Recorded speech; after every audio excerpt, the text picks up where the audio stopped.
twongeye kubaha ikaze nanone ku Isibo Radio 98.7 nanone nakagaruka ku kiganiro cyacu sinema yacu iwacu. Yes, tubaha ikaze rero uyu munsi ni ku gatandatu twa twabemereye ko tugomba kuganira ku nsanganyamatsiko yacu umugore cyangwa se umukobwa mu iterambere rya sinema nyarwanda. Ko bisanzwe rero muri kumwe na Bobo nanone ndetse na Bex mu kiganiro cyacu sinema yacu iwacu. Uyu munsi insanganyamatsiko yacu iragira iti nkuko twabibabwiye ko tugomba kuganira ku mugore cyane cyane. Ese intego z'umugore mu kiganiro nizi cyangwa se umugore muri sinema nyarwanda niki? Intego yacu rero ikiganiro ni ijwi ry'umugore muri sinema nyarwanda. Turabibutsa ko rero kandi abakeneye kuduhamagara ku murongo wacu wa telefone iriho muraza kuduvugisha tuganire mutubwire se mwe mubona gute umugore cyangwa se umukobwa muri sinema nyarwanda ameze gute. So tugiye guhera ku mudamu cyangwa se ku mugore wazamuye sinema nyarwanda ariwe Marie Clementine Dusabe Jambo. Hari abantu benshi rero batamuzi ariko yakoze ibintu byinshi cyane bitandukanye. Hari nka filime yamenyekanyemo yiswe A Place for Myself. Ni filime yabaye nziza sohotse mu 2017 ayishonye ubuzima bw'umukobwa ufite ahura cyangwa se ivangura. Yaje no kwegukana igihembo cya Thomas Sankara mu 2017 kuri Fespaco ndetse n'andi menshi.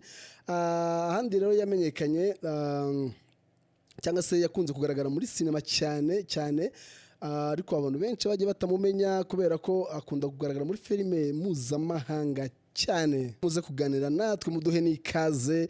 Nimero yacu yo guhamagara ni 0788203493. Ndasubiramo 0788203493. Muduhamagare muduhe ikaze tubone ko turi kumwe dutangira ikiganiro. Yes, tujye kwakira telefone nk'eshatu za mbere. Nimero ya telefone ni 0788203493. Mutwereke ko turi kumwe. Dukeneye byiza telefone eshatu za mbere ziduha ikaze kugira ngo dutangirane ikiganiro dufite amavuta dufite vibe za atari. Ku murongo wa telefone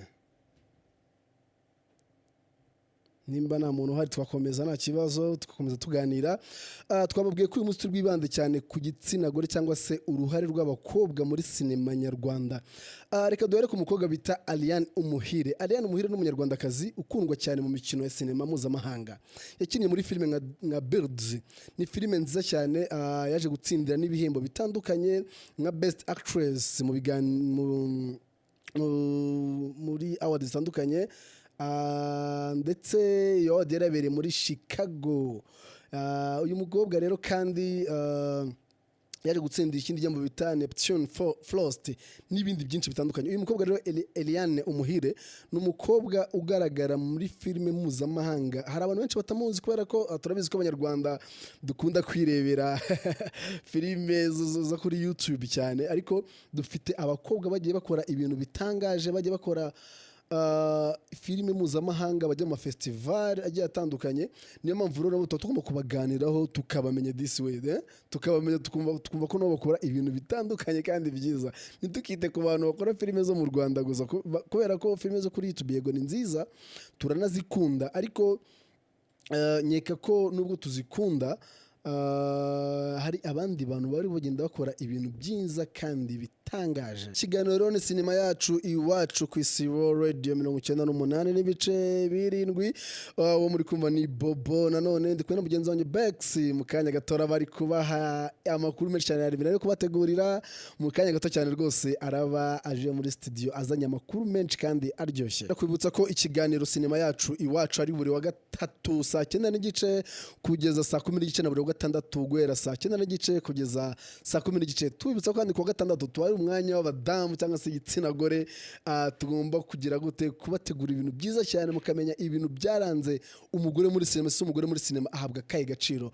Mu kanya nuko nababwiye turaza kwakira mugenzi wanjye Bex arimo arabategura ibintu bya tari kandi byiza cyane biryoshye. Nago twibagiwe abakunzi ba Isibo Radio ku murongo wa telefone nimuza kuduhamagara turaza kubakira tuganire namwe mutubwire se ikiganiro muri kucyumva gute, se bimeze bite ahiwanyu, ese sinema nyarwanda, ese abadamu. Ndashaka uyu munsi abadamu bamagara cyane kugira ngo numve ese kuko bimeze bite. Rero reka nongere mikaze mugenzi wanjye Bex. Ndakwakire cyane. Urakoze cyane. Urakoze cyane. Uburyo uri kubategura ibintu bya danje yo kubatwiga. buriya muri sinema nk'umuntu w'umugore n'umukobwa dufite ukuntu ufite ibintu byinshi cyane twagiye dukora amateka yandi adasanzwe cyane. Dufite abagore rwose muri sinema bagiye bakora ibintu bidasanzwe, bagiye bashyira itafari rikomeye ndetse cyane muri sinema yacu nyarwanda. Yes.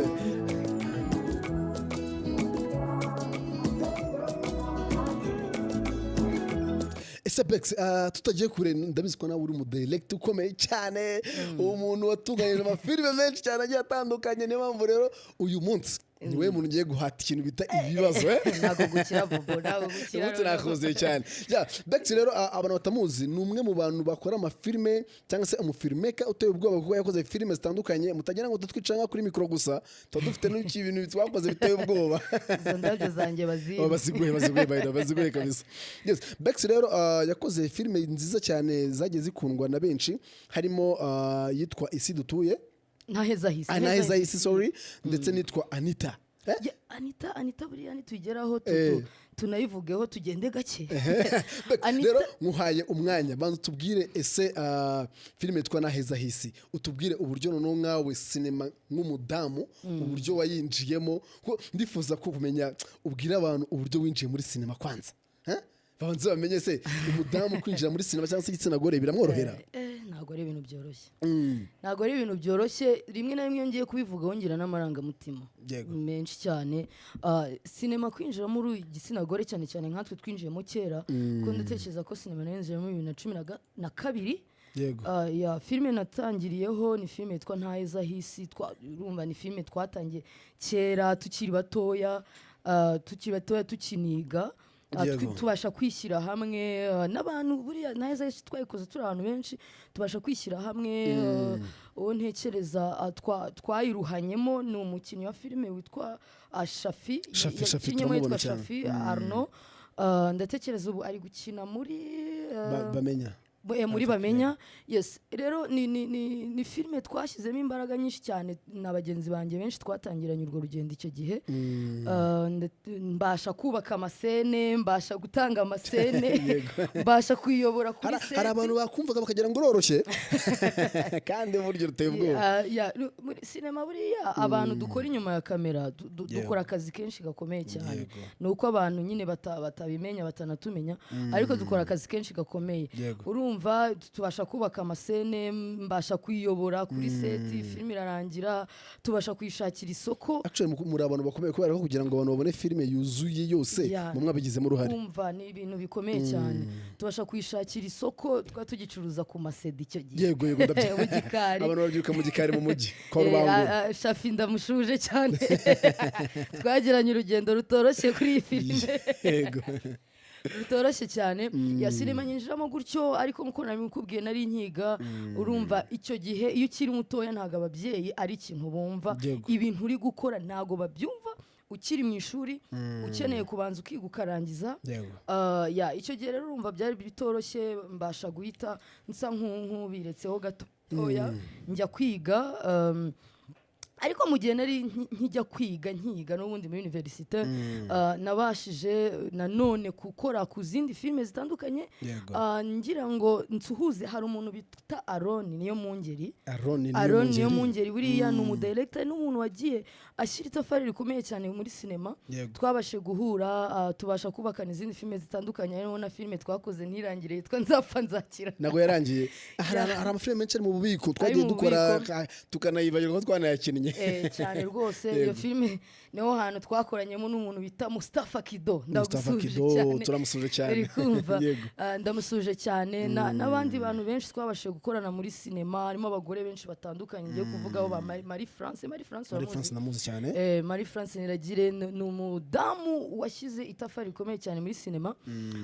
Hari filime yitwa Anita nahise mbasha kongera gukoraho. Utarinjira kuri Anita gatoya, ndagira ngo noneho twinjire neza. Ese Bex, wihangane ngiye kukubaza nk'umutumirwa kubera ko uyu munsi turi kwinjira mu gitsina gore.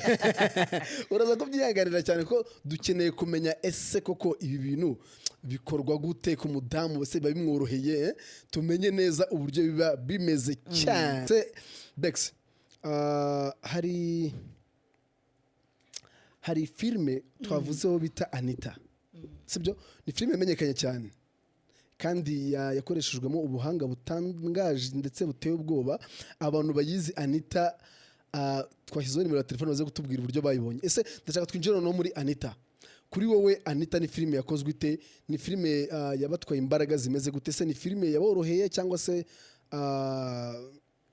ni filime mbega ndashaka umbwira uburyo mwakozemo Anita. Anita rero buriya ni filime ngiye ku bwanjye, ni filime yanyispiye cyane kuko niyo filime buriya yaje ku ruhando ruri local films mu Rwanda, izanye specialite n'ubuhanga, haba mu mashusho, haba mu mikinire mu bakinnyi, haba mu mitunganyirize ya filime byose, yaba script, inkuru yayo muri makeya. Iyo filime rero ni filime yakozwe n'uwo bita Jado Kabanda, yego, ariwe boss wacu. Yego, turamusuje buriya. Jado Kabanda, Jado buriya ni umuntu ukunda sinema, ni umuntu washyize itafari muri sinema, ashyiramo imbaraga zikomeye cyane, ariko wenda agira n'izindi nshingano nyinshi, gusa ntigeze atererana sinema kugeza n'uyu munsi wa none.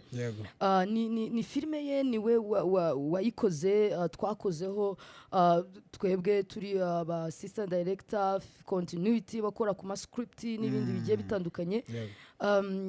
Iyo filime rero ngewe nyifata nka filime yabashije kumfungura amaso, kuko nyuma yo gukora kuri Anita nahise mfunguka amaso, ndavuga nti nyamara ibi bintu ngomba kubikora mu buryo buri professionnel.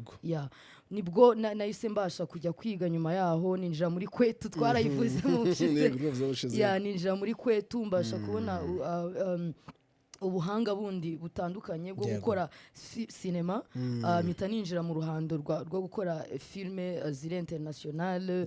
Ariho mfite amafilime nagiye nkora, Tuko Life in Goma, ni filime ivuga ku buzima bwo muri Kongo nakoze, yagiye ihabwa ibikombe bitandukanye muri international film festivals zigiye zitandukanye. Nkora Not a Choice, yagiye ikora, wakinnyemo umukinnyi wanjye Bobo twicaranye. Ndagushimiye cyane Bobo, rwose Bobo ni umuhanga kuri set, ura kumudirectinga ni ibintu ngewe bitigeze bingora cyane, uvuga action ndagushimiye cyane Bobo. Yagiye ibona ibihembo bitandukanye mu mafestival atandukanye. So urumva kuri ngewe Anita yamfunguye amaso, ituma mbona yuko hari ikindi cyiciro nshobora kujyamo mu gukora filime kandi gishobora kuzamura sinema nyarwanda kuri iki gihe. Yego. Bex, abantu rero batakuzi buriya bashobora kugira ngo umuntu woroshye uyobora filime gusa. Ndagira ngo mbabwire ko Bex ari na DOP cyangwa se abantu muzi nka kamera, ubone kamera women. Ibintu by'amashusho arabizi cyane, ni umuntu uzi kuyobora filime, ni umudirector, ni umuvideographer mwiza, azi gukora amashusho meza cyane rwose. Mu makazi. Baguha akazi mwana. Ni umuphotographer, ako kubona ibintu byose byikubiye mwana. Tuzakora iki? Tuzabaho gute? Umugore arashoboye. Nicyo kintu mba nshaka kubwira abantu, umugore arashoboye. Nk'ubwo nimba uzi kuyobora, abo twikunda kwita nk'aba director, ukaba uzi gukora amashusho, ukaba uzi kuba producer mwiza, ni ibintu bitangaje umuntu atanagukekera. Kandi buriya abantu bakunze kutubona twebwe dukina imbere ya kamera, abantu benshi twaba bazi. Abantu rero nagwa bazi, abantu bari inyuma se bakora bavunika bingana gute? Nagwa bazi akazi kenshi mu mwahuye nako. Hari n'abantu babasuzugura buriya, njya mbona hari ukuntu abantu babasuzugura bakavuga ati abantu ni ibintu biri aho ngaho, ntabwo babizi cyane, ariko nyeka ko mukora akazi kenshi kandi katoroshye. Guys, rero nagira ngo mbabwire ko ni ku Isibo Radio 98.7 ikiganiro ni sinema yacu iwacu. Nagira ngo twihutishe ikiganiro cyacu, turi kwirukanga cyane ryo guhagarara cyane twasaze. Yes, Bex, rero tugikomeza nagira ngo mbwire abantu cyangwa se mbwire abantu bamwe mu bakobwa bakomeje gukora ibitangaza kuri iyi mihanda muri sinema. Ni benshi cyane. Njye ndashaka guhera kuri iwacu. Njye guhera iwacu ariko noneho kugira ngo mere iwacu ndashaka mvuge ku bakobwa ubu ngubu bari gutwika kuri iyi mihanda muri sinema mu bakobwa. Ndashaka guhera ku mukobwa bita Maya. Maya ni umukobwa w'umuhanga cyane ndetse cyane. Maya ni umukobwa ugaragara muri filime zica kuri Zacu TV, akina muri Stimed, yakinnye mu yitwa Maya. Ni umwactrice ugaragara nk'umukobwa ushoboye ufite ubuhanga. Arashoboye cyane. Ngewe njya nitegereje za acting ye n'imikinire ye. Iyo umwitegereje afitemo ikintu ubona yuko ibintu ari gukora ni ubuzima busanzwe, abasha kwinjira buriya filime ni ubuzima busanzwe tuba turimo gukora, tuba turimo, ubasha kubona ko yinjira mu muntu wa nyawe arimo gukina. Kandi ni filime zitandukanye agenda akina, ni ukuvuga ngo role iyo ari yose bamuhaye yinjira mu muntu wa nyawe ukabona niwe arimo gukina. Ya Maya rwose indabo zawe turazimuhaye. Turagaruka none ku mukobwa bita Kirenga. Kirenga ni umukobwa wamenyekanye cyane muri Seburikoko n'izindi filime nyinshi zitandukanye. Abenshi baramuzi ngo ajya koresha na DJ Pius. Umukobwa muremure cyane, umukobwa muremure cyane rwose, wubatse ibigwi bitandukanye, wagaragaje kwerekana ko abakobwa bagomba gutinyuka bagakora filime, bagakina filime, bakaba actrice beza kandi ubona ko bafite ejo hazaza.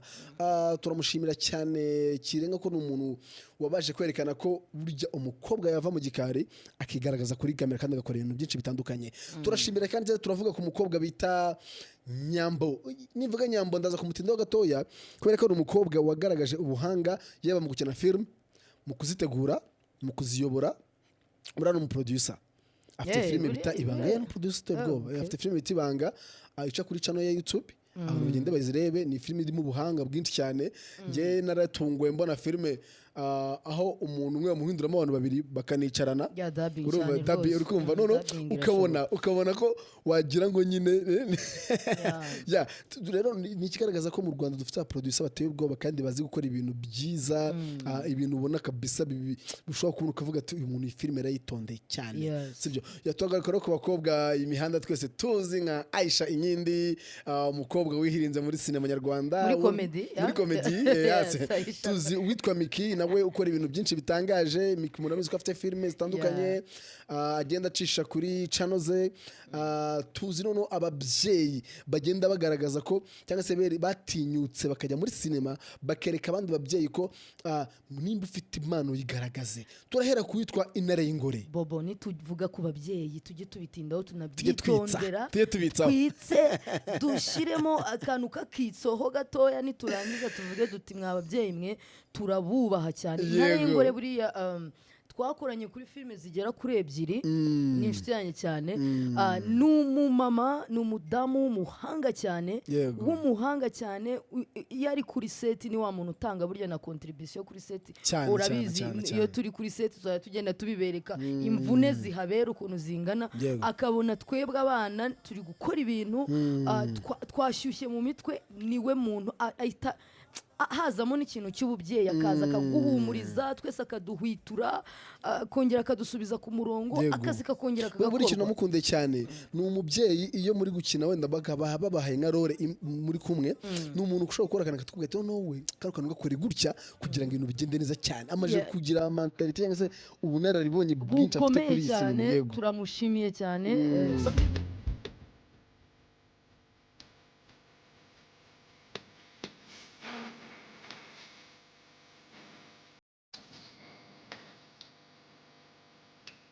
Yes, turagaruka no ku bandi babyeyi bagiye batandukanye, harimo uwitwa Mama Zuru. Mama Zuru umudamu ukina muri filime City Med ndetse n'izindi zitandukanye, kwa Kiramani, kwa Miki, kwa ande hose. Ni umubyeyi ujya mu filime menshi cyane, ni umubyeyi ukunda gukina filime ugaragaza ko afite iyobokamana muri we,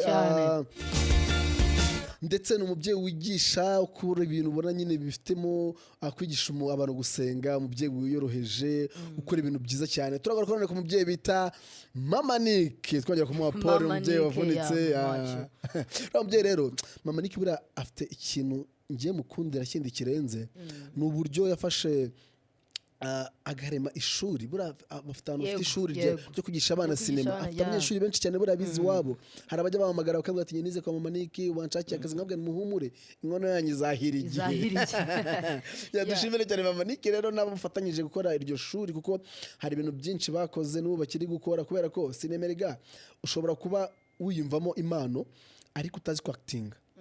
nabisaba rero kubyiga ukabimenya none ukaza uri professional ku buryo niba naguhamagara muri filime mpuzamahanga uzakora ibintu byatari. Yes, Mama Nick tumuhaye indabo rwose, ni umumama wagiye ushyira itafari kuri sinema nyarwanda cyane cyane by'umwihariko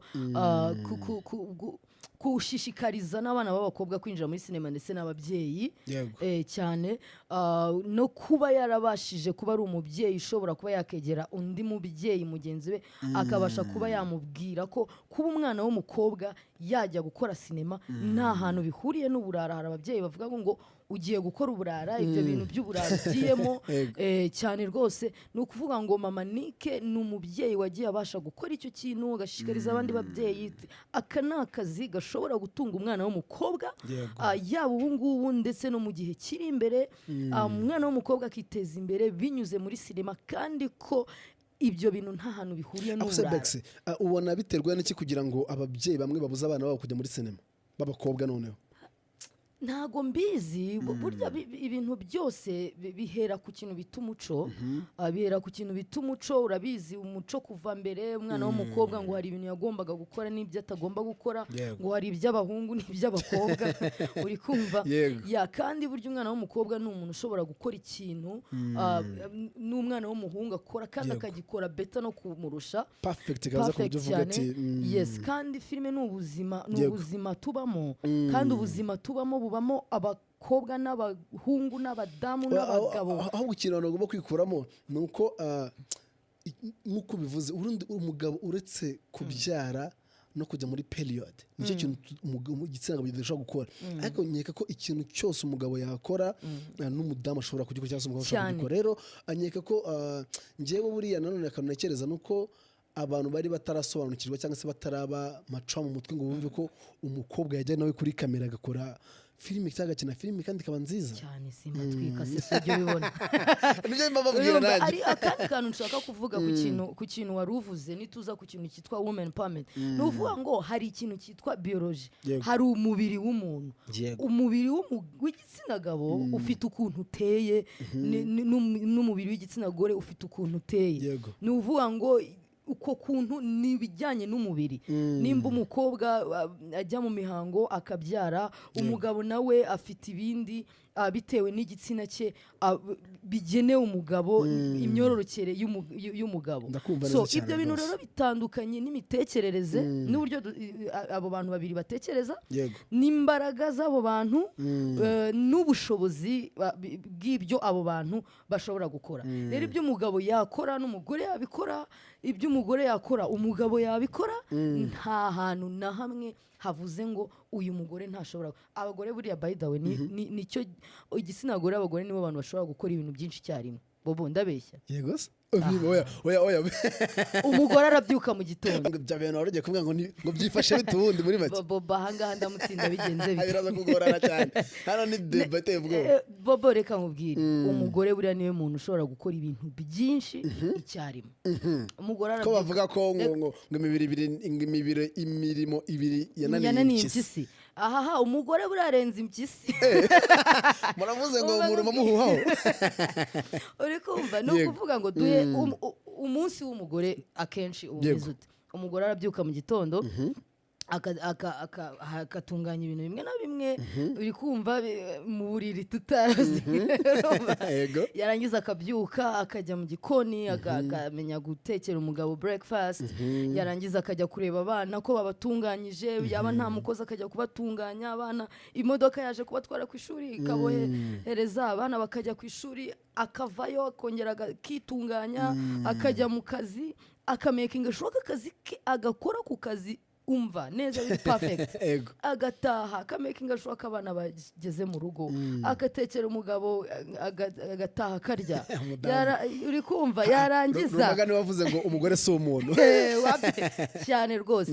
Rero buriya umugore arashoboye bimwe bidasanzwe bitanasubirwaho, ariko ntago bivuze yuko ibyo bintu koko umugore agomba kubikora wenyine. Ni ukuvuga ngo n'umugabo n'ibyo bintu umugore akora, umugabo nawe yabikora. Dushimira abagabo benshi bafasha abagore babo mu ngo zabo, ndetse n'abasore benshi babasha gushyira hamwe n'abafiyanse babo n'abagirlfriend babo Yego. ku buryo ibintu byose biba balance.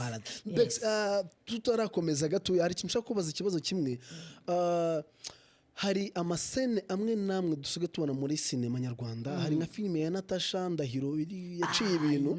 Yego, hari uburyo umuntu akora filime yasomana n'umuhungu muri filime niba byari byanditse muri script, bigacika ururondogoro, induru zikavuga i Kigali muri iyi mihanda. Ese wowe ubona gute kuba umuntu yakora filime akaba yasomana n'umuntu? Urumva ari ibintu bya hatari, cyangwa se kuba turi umuntu yariyemeje kuba ari umuacteur umuactrice kubikora nacyo bitwaye? Yes, Natasha, ndagira ngo Natasha mbanze mushimire cyane. Natasha n'umwana, Natasha Ndahiro n'umwana w'umukobwa cyane uri gushyira itafari rikomeye cyane muri sinema nyarwanda, turamushimira cyane bidasanzwe. Natasha, ndagushimiye, ndagukunda, uranyinspira. N'umuhanga cyane. Uretse kuba ari umuactrice, Natasha buriya ni umuproducer ukomeye cyane, akaba n'umudirector. Natasha, komereza aho ngaho, ibintu urimo gukora ni byiza cyane, ngewe ndagukunda, urabizi. Abantu bari kuri telefone mwihangane iminota 10 yanyu cyangwa 5 yanyu turaza kuyibaha mutubwire ko ibintu bimeze. Noneho rero buriya ku kintu kijyanye no gusoma Bobo, ku iyo filime zo hanze bari gusomana mu bikunda, abantu babikunda ntibagire ikibazo. Nanjye banagize tureba filime zo hanze tukabona barasomana, tukabona ni filime iryoshye, ariko mu Rwanda nimba ariko ngo umuco simbizi, tubona filime imeze gutyo, induru zikavuga yababo yakoze amabara ishyano rigaku. Natasha yarababwiye ngo ngewe ndi umuactrice cyane, nimba muri script yanditse ko ngomba gusoma umuntu ndamusoma, kuko niko byanditse muri filime, ndinde kutamusoma kuba ndi buhembwe. None se Bobo, turetse no guhembwa, sibyo? Filime dukora, aba director, aba producer, abanditsi, nimureke n'abakinnyi, yes, nimureke ibintu dukora tugerageze tubigire tubikure ahantu hamwe tubishyira hanze, tubigire professionnel. Ese kubera iki filime za YouTube arizo basakurizaho, filime zijya mu mafestival zo kuki batabivuga kuzanyu? Twebwe nta mikino tugira, burya gusoma wabibonye muri filime yacu. Naribonye cyane, wari uhari kuri set. Twebwe nuvuga ngo ubuzima tubamo busanzwe Bobo, ntusomana mu buzima busanzwe se iyo ufite girlfriend no muri filime ndasomana. Jerega ndo acteur cyane, nukuvuga ngo nimba filime ivuga ibi nibi, nimba ari urukundo, sibyo, mureke dukina urukundo, kuko ayo marangamutima tuyagaragaze. Turabizi neza ko hari urukundo sore abantu badasomana. Reka ntuzi ko kiri kumva. Oh my god. No kuvuga ngo nimba ari urukundo, nimureke urukundo turugaragaze, urukundo ubone ko ari filime koko ikora ku mutima y'abantu, tubona ko turi gukina ibintu biri real byanyabyo, sibyo? Hari ibintu tudashobora kurengeramo kuko kubera umuco, ariko hari nibyo tugomba gukora kugira ngo sinema yacu, filime zacu dukora bigaragare ko turi gukora ibintu biri professionnel kandi biri ku rugero navuga rure international, sibyo? Nukuvuga ngo tugeze kuri icyo, ndagira ngo mpumurize kwanza nkanjye wo mu director, ndagira ngo mpumurize nk'ababyeyi cyangwa se abantu babona nk'umuntu muri filime ngo yaktinze yasomanye. Biriya bintu buriya mubona ntago bikomeza. Birangirira kuri kamera ngo buriya se ngo inyuma ya kamera ngo biragenda gute, ngo byarangiriye hariya. Muri kiriya cyumba baba bari gukiniramo haba harimo abantu bagera nko muri 5, kameramani, director, sound, n'umwanya tuba dufite kuri tele ukuntu bungana. Ntabwo biriya bintu byashoboka. Bibayeho byaba ari ibintu bigiye kubaho mu buzima bwabo bwite nk'uko babikora bidaciye muri filime. Ntabwo twakwirengagiza ko umuntu ashobora gukina filime akundana n'umuntu bikarangira bakundanye bya nyabyo, ntabwo ari ibintu bya hatari. Dufite abacteurs benshi bagiye Angelina Jolie muri Amerika murabizi na ba Brad Pitt bagiye bakundanye, bagiye bashinga ingo cyane rwose, kandi barahuriye muri filime. Ni filime rega n'akazi, filime n'akazi. Ni nk'uko ahangaha iwacu muri iki kigo cy'Isibo hakoramo abakozi benshi, hashobora kugira gutya nkabona umwambe ngutse nanjye bampofugerega nagenda da umva ukabona ndivugiye. Yes, nimukajye mugira impungenge rero. Acting, abakinnyi ni akazi baba bari gukora, ni ahantu biba bihuriye n'indi mico. Yego Bex, tukomeza nanone ndagira ngo noneho twinjire mu gisata. Ese mbere yuko tumenya aba bakobwa bakina filime ubungubu muri iyi myaka ya vuba navuze, hari n'abandi navuze benshi turabazi turabazi ba Blenda umuturanyi turabazi ba Fonsina Fonsina ndavuze benshi none ndagira ngo muri iyi minota dusigaranye utwinjize se nyuma ya jenoside yakorewe abatutsi ese sinema yari ihagaze gute ku gitsina gore ese nabahe bakobwa bubatse ibigwi cyangwa se bakoze ibintu birenze muri sinema nyarwanda ndagira ngo noneho twinjire neza ku kibazo nari ngubajije uduhere nyuma ya jenoside yakorewe abatutsi ese sinema nyarwanda cyangwa se umukobwa yari muntu ki cyangwa se yakoraga iki muri icyo gihe byagendaga gute dukomeje rero sinema yacu iwacu nyuma ya jenoside dufite abagore benshi bagiye bakora ibintu bidasanzwe bubatse amateka mana njyewe iyo mbagezeho mpita numva ngiye kurira kubera yuko mana yanjye mu bihe bya kera kugira ngo uzamukure umwana w'umukobwa muri sinema zabaga ari imbaraga nyinshi cyane zidasanzwe ni ukuvuga ngo dufite umugore ukomeye cyane ari nawe nyiri ishyo art witwa Kahol Karemera nyuma ya jenoside mu 2005 hari filime yakozeho yitwa Sometimes in Apple anayikinamo barayizi cyane. Yes, Sometimes in Apple ni filime yagiye ibasha komora ibikomere byinshi by'abanyarwanda nyuma ya jenoside yakorewe abatutsi 1994. Nyuma yaho rero dufite abandi bagore benshi bagiye bakora ibintu bidasanzwe harimo dufite umukobwa uri muri Netflix witwa nde? Dufite umukobwa bita Eliane Umuhire ni umukobwa ukina amateatre ndetse na filime akaba yarazamukiye aho bita muri Mashirika akora amateatre. Eliane Umuhire yabashije tubyita kwihiringa yarihirinze bifatika cyane. Eliane Umuhire akaba ari umwe mu bakobwa na mugore bihirinze cyane bishoboka muri sinema ndetse no muri teatre, akaba kuri uyu munsi wa none abarizwa muri Netflix. Eliane rero yenspiye abakobwa n'abagore benshi bagiye batandukanye muri sinema no muri teatre umpereyeho. Ubwo twaguhereyeho rero sasa umpereyeho rero buriya n'umuntu wagiye akora ibintu bikomeye cyane mu buzima bwanjye cyane anyenspira ambwira wicika intege komeza.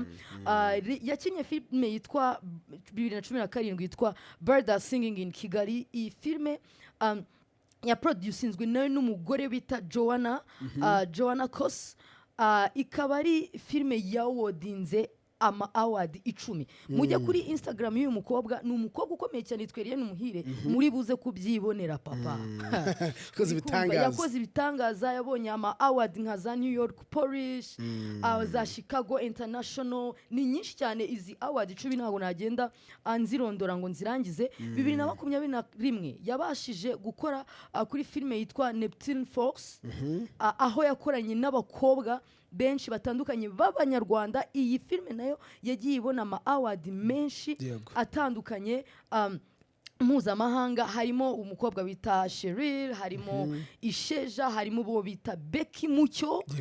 Becky Mucyo turagusuhuje, garuka muri sinema. naze ibintu garuka muri sinema rwose ndagukeneye kukubona.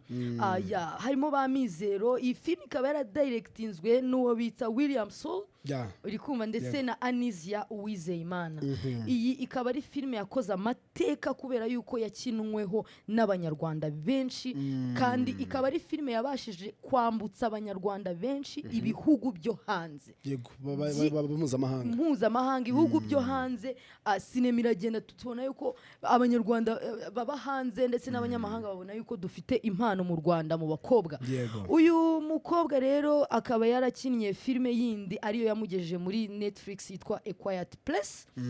Muze kujya kuri Netflix muyirebe. Akaba yarakinyemo yitwa Zena. So iyi film ikaba yaradirectinzwe na John, umudirector nemera cyane. Nkanjye rero uri kumva yuko mpita mbibona cyane. Ikaba rwose yarawadinze award 5, ikaba yaranominatinzwe mu award 16 mpuzamahanga. Eliane ari muri Netflix bro, ajya yifotoza akampaga selfie. ambwira ati urambona ko mbona ni ibintu biba bitangaje. Ari abantu batazi ko abanyarwandakazi bari muri Netflix, hari abantu baba bazi ko rero filime dukora ari ibintu bigomba kurangira ngo umunsi mwabonye Bobo ndi gukina cyane rwose tuzambukana ntabwo uzansiga nanjye ariko sinzagusiga bro am flight bro yenda ndagaruka cyane ngera ndina ya filime rero ni filime ni ikintu gishobora kukubeshaho kikanakugeza mu bundi buzima butandukanye maze kujya mu bihugu bro maze gutega udutudege kubera sinema nahise nagiye kure cyane ariko narigaragara filime igiye gukina i Bugande rozo waburaga na international kuko ubona umpaga selfie rero filime ziraturyohera cyane iyo tuzikora cyane iyo tunazikina zikanatuzarira umusaruro. Ntimukatinye bana b'abakobwa, ntimutinye sinema, nimuzemo hari n'urugamba rutoroshye ariko nta kazi na kamwe bidasaba urugamba. Dufite umukobwa bita Marie France Niragire ari mu bagore babashije gushyira itafari muri sinema nyarwanda nyuma ya jenoside, akaba ari umugore wakinnye muri filime nyinshi zitandukanye. Inzozi murayibuka? Inzozi ndayibuka cyane, ibintu yakoze inzoka ari nyinshi, Inzozi za Anita. Uyu mugore akaba ari na CEO wa televiziyo bita Genesis TV. Urumva n'umugore witeje imbere, yazamukiye muri sinema. Ngewe yarananyinspiraga cyane kera, n'inshuti yanjye twarasitaragoringanye we France mukuru wanjye urabyibuka. Nyine ko aba bantu bose tuvuga dufite igihe gito ariko niyo tubacamo twirukanka cyane, ariko ubutaha byibuze bwa kuwa gatatu tuza tugira umutumirwa byibuze umwe aza tuganire ku rugendo rwe, samedi tuzana umudamu tuganire ku rugendo rwe, batubwire se bimeze gute, twatangiye gutya, imvune zirimo n'izingizi. Mwumva uburyo sinema yaharaniwe n'abantu ndetse irimo imvune ariko ibintu tugakomeza tukabiba bikagenda neza cyane. Nsoza kuri uru ruhando rero dufite abandi bagore bo ndavugaho nihuta bagiye bakora ibintu bitangaje cyane muri sinema. Abo bantu rero ni abantu baba producer, kugira abagore ba producer n'aba director. Buriya filime kuyikora biragoranye. Umuntu witwa umu director n'umuntu witwa umu producer muri filime n'abantu nubaha cyane. Dufite umu producer witwa Amelia Umuhire, ni umunyarwandakazi ufite n'ubwenegihugu bw'Ubudage. Uwo rero akaba ari umuntu wagiye anyinspira cyane mu bintu akora n'uburyo akoramo ibintu. Ndamukunda cyane, mana yanjye. Yakoze webserie yitwa Polyglot, ikaba ari webserie yubatse amateka mu gihugu cy'Ubudage.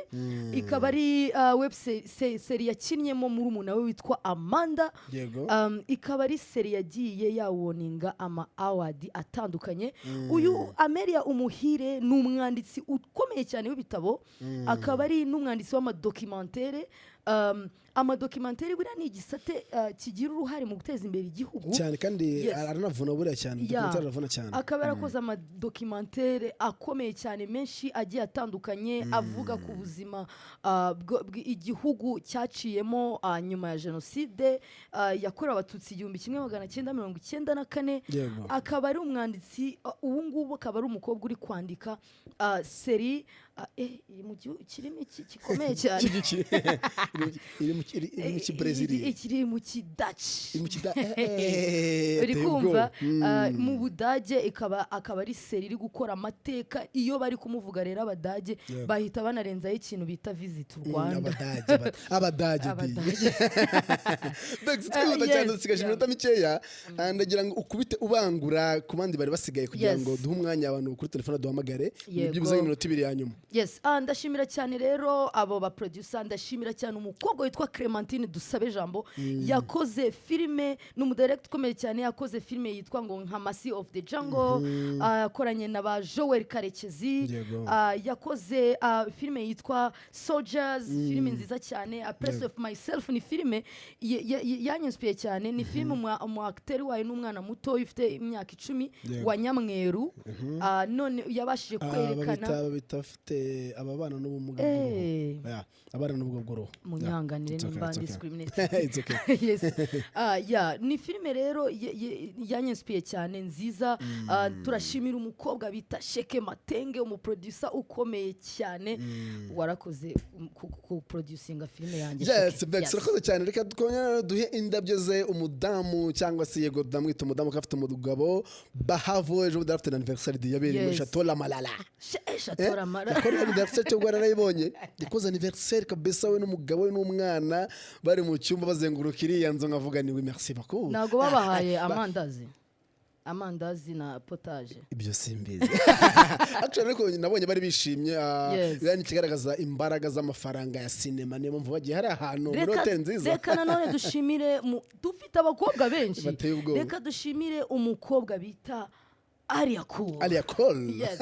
Uyu n'umukobwa Alia Cool wakoze ibintu bikomeye muri cinema, yagiye abona ama award atandukanye ndetse hanze y'igihugu bikomeye cyane za Nigeria, abasha kumenyekana no kugeraho nk'umukobwa muri cinema w'umunyarwandakazi. Alia Cool, indabo zawe turazigwaye. Yes, Bex, urakoze cyane rero kuri ncamake utunyurijeho kubera ko tuba dufite iminota mikeya na gahunda twabavuga, ariko turabimerera ko cyangwa se turabizeza ko mu biganiro byacu by'ubutaha turi kuza tugerageza tukazana umutumirwa umwe akavuga buri kintu cyose, tukamuhata ibibazo akavuga.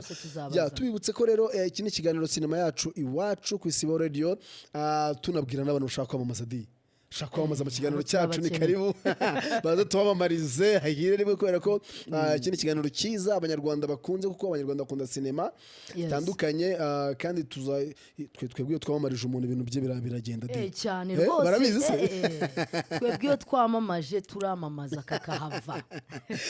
Twakire rero abantu bari ku murongo, nimba ari umuntu uri ku murongo wa telefone twamwakira ni 0788 203493. ndasubiramo 0788 203493 ku murongo wa telefone. Nimba ari umuntu hari iminota 3 isigaye ya nyuma twamwakira tukumva ese bimeze bite.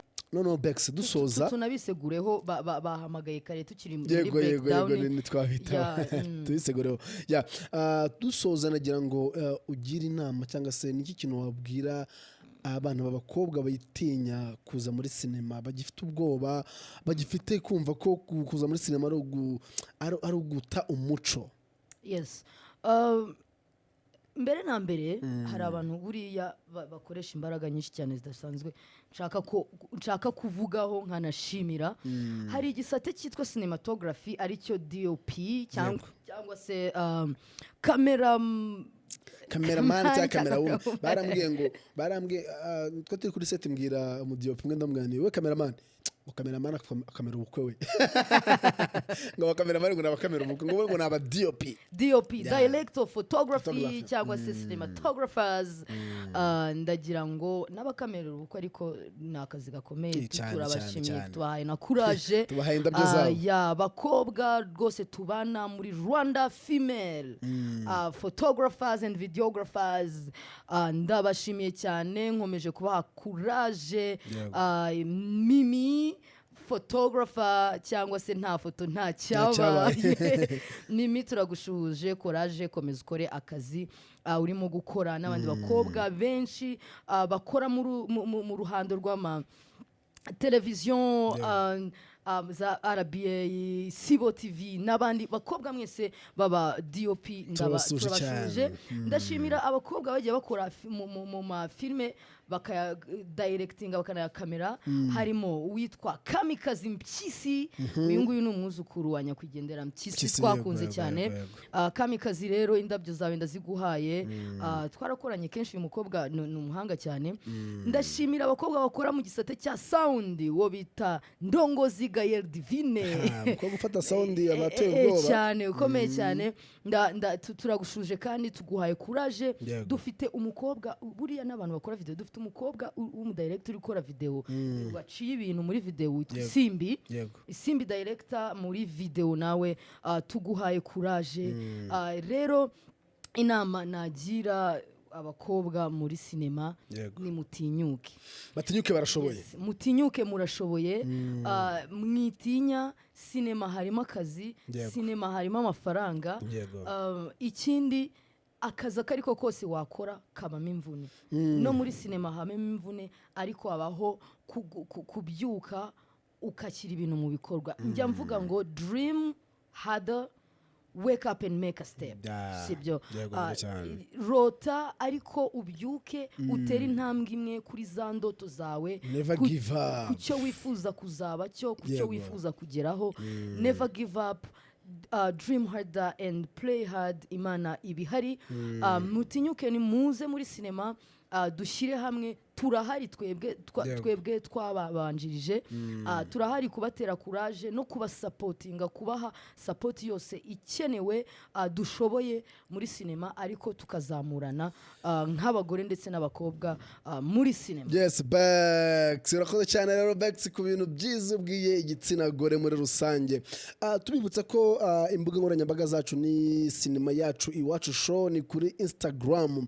Turababwira ngo mujye kuri Instagram mwandikemo sinema yacu iwacu show mutubwire mutwandikire mutubwire ngo dukeneye ko kuwa gatatu muzatuzanira uyu mutumirwa abantu umutumirwa turi ubone bavuzweho cyane tuzazana yes wari wese kabisa uwo umva bashaka bamwandike batugeze dukeneye umuntu tumuhata ibibazo tuzamubaha muhamagare kuri telefone mumuhata ibibazo mubyandike mujye kuri Instagram mwandikemo sinema yacu iwacu show cyangwa se kuri Instagram yanjye Bonheur Bobo official munyandikireho nanjye mumbwire ngo dukeneye cyangwa se kuri Bex Airbex the director mwandikire mukore follow kugira ngo tubane namwe. Yes Bobo rero uyu munsi wankoresheje nk'umutumirwa wihangane byari ibintu byawe ubu mutumirwa w'uyu munsi yari ngewe ihangane urangiriye nama Bobo nakugira inama yo gukomeza ugatera imbere kandi ntucike intege.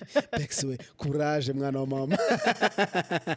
Urakoze cyane rero ikiganiro ni sinema yacu iwacu tushimira Jado Kabanda boss wacu komesiteri inkunga sinema nyarwanda rwose nk'ibisanzwe turagushimiye cyane ndetse n'abashoramari bagiye bashora muri sinema mwese turabashimiye amafaranga yanyu turacyakeneye biyongere kuri nimwiyongere mukomeze muyazane kugira ngo dushyire itafari kuri sinema yacu twubake Hollywood tuyigire Hollywood nayo kandi birashoboka cyane naho kuwa gatatu saa 9 n'igice kugeza saa 10 n'igice mutwandikire mutubwire umutumirwa mushaka niwe tuzazana kuwa gatatu ikiganiro nakagaruka nkuko mubizi muba muri kumwe na Bobo na Bex B&B amahoro y'Imana mukomeze by the way kugira weekend nziza. Bobo uyu munsi se unjyanye hehe? Uyu munsi ndashaka gusohokana umucyo ushaka uryo ushaka. Urakoze cyane ararundi bukujyane ndakubwira tuba kuri kamera tuba kuri micro. Urakoze cyane abadukurikira rero turabashimira cyane kandi mwese ikiganiro nakagaruka kuwa gatatu saa 9 n'igice mukomeze mugire weekend nziza n'amahoro y'Imana.